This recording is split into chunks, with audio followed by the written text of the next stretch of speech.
give me the power to never give up. You give me your power and it's more than enough. I made my decision, quitting's not an option. No matter how hard it gets, I know I'm in, 'cause you give me the power. Yeah, God gives me the power. You give me the power.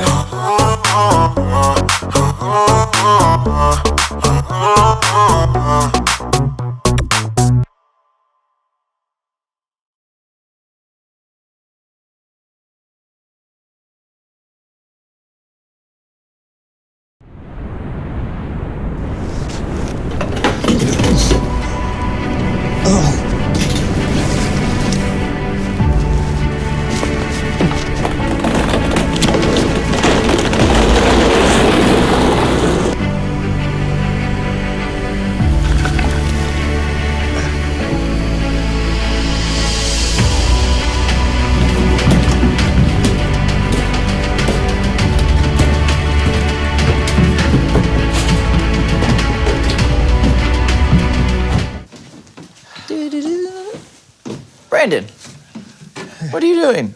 What does it look like I'm doing? I'm training. Training for what?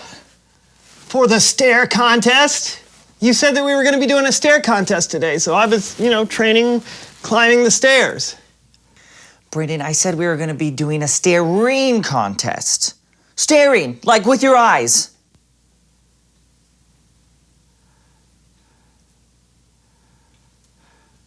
Yeah, that makes more sense.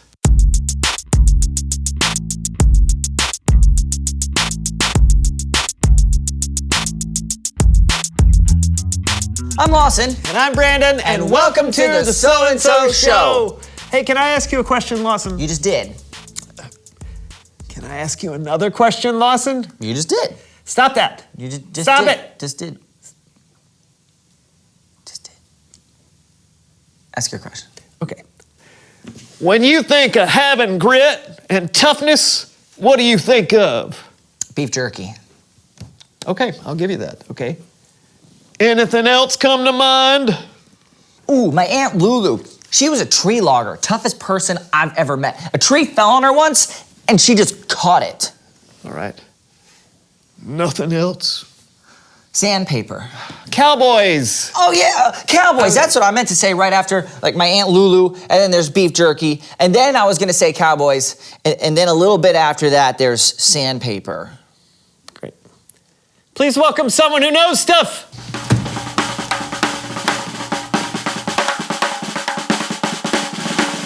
Well, hello, partner. What, I'm just trying to speak the lingo. Yeah. Come on down. Yeah.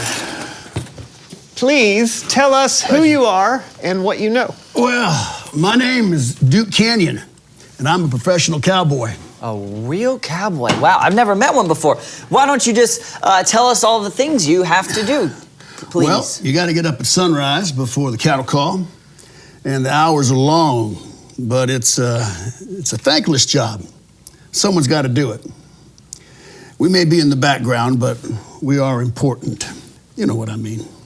Yeah, I know what you mean. It's true. What would we do without you? You guys help create some of my most favorite things: burgers, steaks, beef jerky. Well, how many other cowboys do you usually work with? Well, it depends on what we're doing. If we're in a cattle ride, could be 30 or 40 of us. If we're in a fight, might be 3 or 4 of us, or maybe 30. A fight?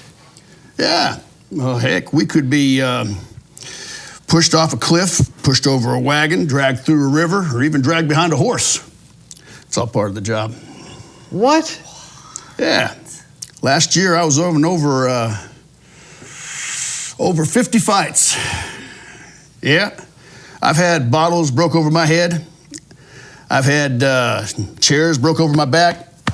I've been drugged behind a stampede of horses. It's all part of the job. Why would anyone want to do a job like that? Well, you don't quit the job because it gets hard. You got to keep going. You keep trying. It's all about pushing through, ain't it? Yeah. Now, speaking of that, I think it's about time for me to ride on out of here. Oh, well, thanks for coming on the show. You headed back to your cattle now? No, as a matter of fact, the next one's going to be a train robbery. A train robbery? Yeah, but it doesn't start filming now for another 2 weeks, so I'm going to the Bahamas. The Bahamas? Filming? Yeah, I didn't tell you? Yeah. I'm an extra and a stuntman in Westerns for film and television. Yeah. I didn't mention that. No. An extra? Yeah. So you mean all the fighting, all the bottle breaking, the cliff throwing, and the train robbing was only in the background of a television show? Only? Now, hold on a mo. I'll have you both know that I've had me skull crocked, I've had me ribs broken, and I've had me teeth knocked out. And let me tell you, it's more than a few quid to get those punched back in, too. Oh, sorry. I didn't know what a quid is. I'm sorry. That's all right. It's probably the most dangerous job I know, but I wouldn't trade it for anything. Well, adios, partners. Yeah, sure. Adios. Adios. And thanks again. Bye, partner. What just happened? I don't know if I'm disappointed or if I should chase after him for an autograph. Same. It's Bible story time with Kellen.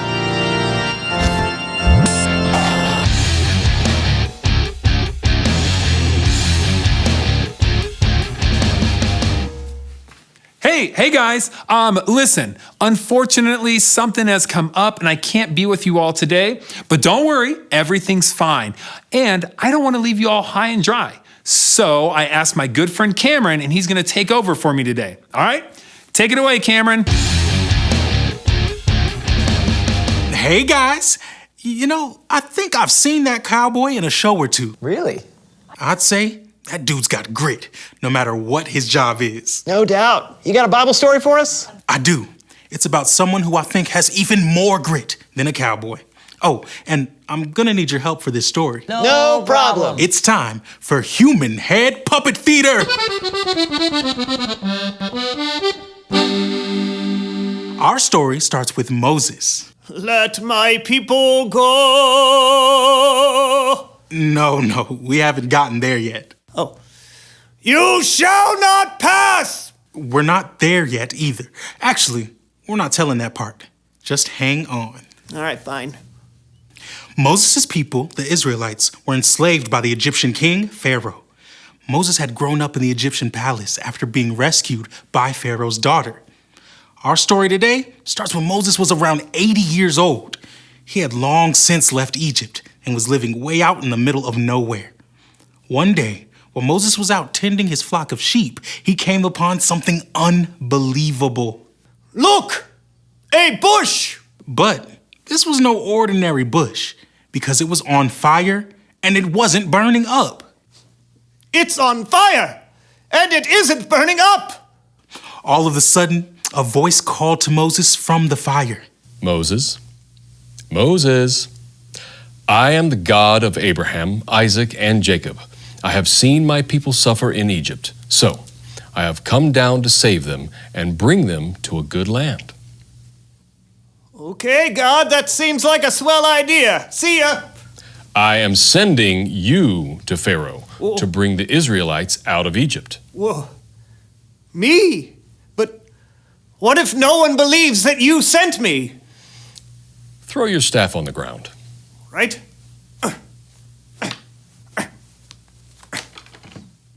God turned Moses' staff into a snake. Wah!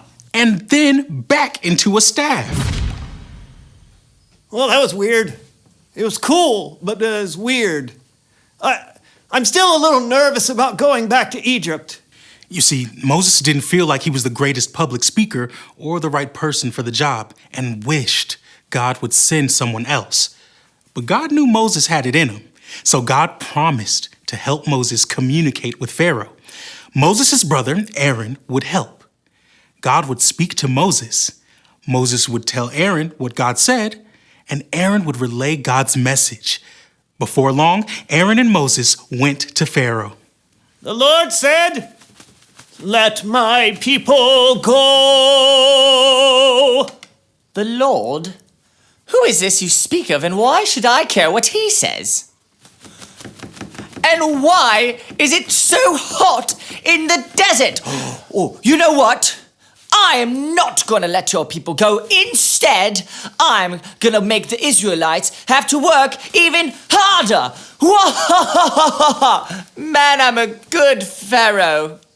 Well, as you can imagine, the Israelites were pretty mad that Moses made things worse for them. And I think it would be safe to say that Moses was pretty upset too, and probably wanted to quit. But with God's help, Moses kept going. He went back to the Pharaoh by the Nile River. The Lord sent me to tell you to let my people go. But you didn't.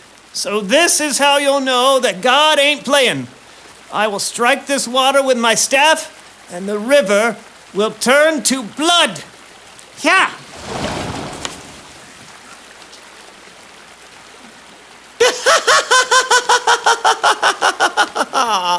Nice try.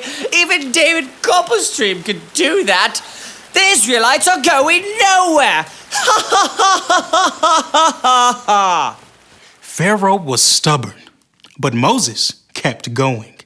He went to Pharaoh again and again, and Pharaoh continued to deny the Israelites freedom. God is gonna send frogs. Frogs? No deal. I love frog legs. They taste like chicken. Now God's gonna send gnats and flies. Ah. Come on. You can do better than that. What do you think bug spray's for?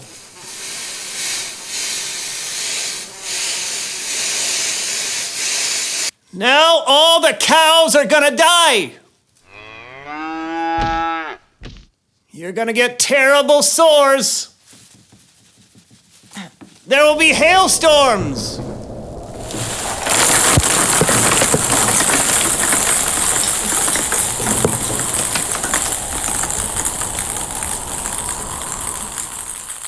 And locusts will eat all your crops. Okay, this is getting kind of serious now. Still no. Since Pharaoh couldn't be persuaded, a darkness fell across Egypt for 3 days. And then the last and worst plague of all. The oldest son of every Egyptian family died. Finally, Pharaoh could not deny the power of God. Get out. After hundreds of years, God's people were finally free. But that's not the end of the story. We'll get to that next time. Great story, Cameron. Yeah, thanks for your help. Anytime. Hey, you were right. Moses had a lot of grit. He did. He kept going when things got tough, and God was with him the whole time, helping Moses know what to do and say. I guess, like Moses, when we go through hard times, And we will. we just have to remember that God can help lead us through. So we shouldn't give up. Exactly. Sounds like you got it. I guess I'm out of here. Gonna go watch some more Westerns.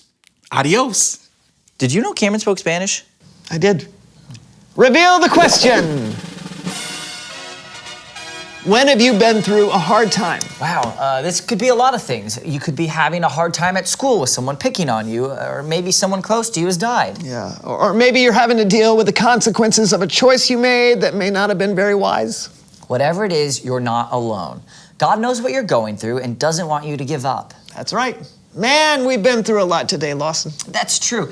Anytime you can cover cowboys, a burning bush, and a singing Moses, you've done pretty well. Yeah. Anyways, thanks for watching. That was The So-and-So Show, everybody. Goodbye. Goodbye. My cowboy hat. This is my cowboy accent. Howdy, partner. Partner. That's your cowboy accent? Howdy, partner. No, howdy, partner. Clink, clink. What is that? Clink, those my spurs there. okay, Tell okay. you All what. cowboys wear spurs. All right. This town ain't big It's enough not- for the both of us, No, partner. yeah. Draw. Draw. Oh, good, horns. Here, wrap this around. Here. All right. Try to get away. Now, Got it. hold her tight, pull it in, hold him down, knock out. No. Yeah, that's right, we got him. Now you take a branding iron. My Oh, okay. No!